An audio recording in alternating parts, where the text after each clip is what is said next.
Ала душата ми седи край Гюмурджина бяла и българските гробища на Удренифере. Оплаква ги Марица, оплаква ги Арда, но те лежат в треви и брош. Ни китка, ни ленци. И вея оне черен вятър, подкарал с бяс безкрайните кервани, тракийски бежанци.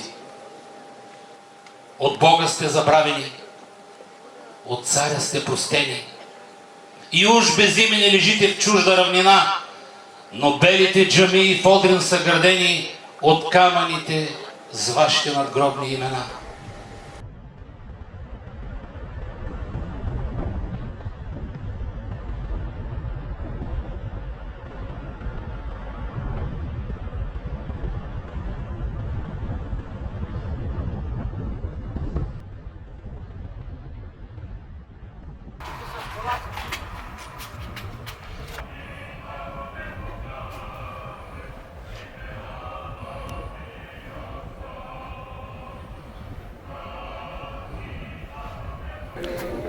Тук сме в памет на загиналите от турското робство, загинали на река Арда.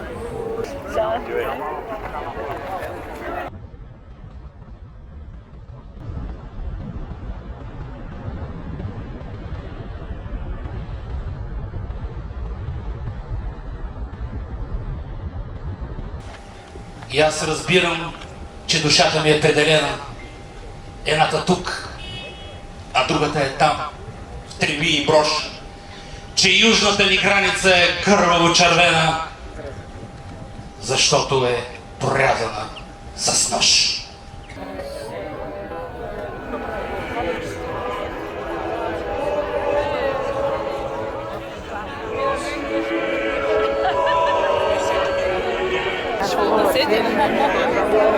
Значи наши като чуете на тракийско дружество и читалище и нагоре.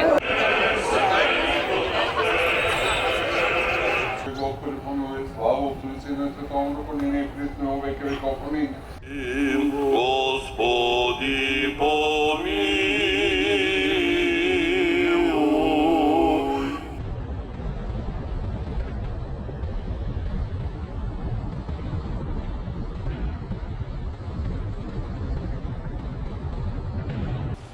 Когато обкръжена от слугини, тя тънеше в околство и разкош, в сол на пазара за рубини георгите вървяха 5 за грош.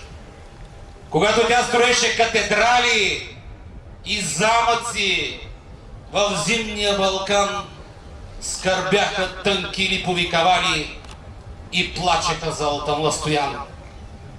Въздигаха се кървави калета, строени с отрязани глави, а всъщност си остана непревзета страната на хайдушките орли.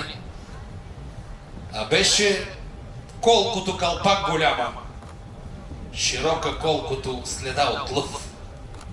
Но се провърна в страшна вълча яма, покрита с кости и пролята с кръв, с крепатлийка пушка, с проста сопа, с камък и стрела от бучиниш. Дедите ни завардиха Европа и турците не стигнаха Париж. Там Петко майката и моята прабаба, на дяд Васил Тодет има, е втора братовчетка. Там Петко майката и прабабата, втора братовчетка. Браво. Те са съседни села, сам че ните са от този край, другите са от... Тия от Доган Хисари, те ли са бягали насам? Те са бягали, всичко бягат. Тези села всичко са унищожени от башевузата. Къде е тук мястото, дето са пресичали Арда, пък те са ги настигнали? Ето.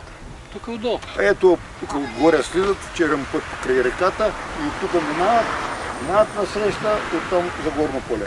Границата е била Арда. Оттам до тук всичко е бил настелен народ. 2500 народ има избити и изколени. И жени и деца, Ардам кърва течала. 2500. 2500. Искаш ли снимка да направим? Да. Заповядай. Ще дадем. Това кланет за един ден ли е било? Един ден. А башевузука е горе тук бил натрупан с оръжието, с конете чували намериха патрон към, казва то връх. Върши въздух оттам, гармет и настилат народа.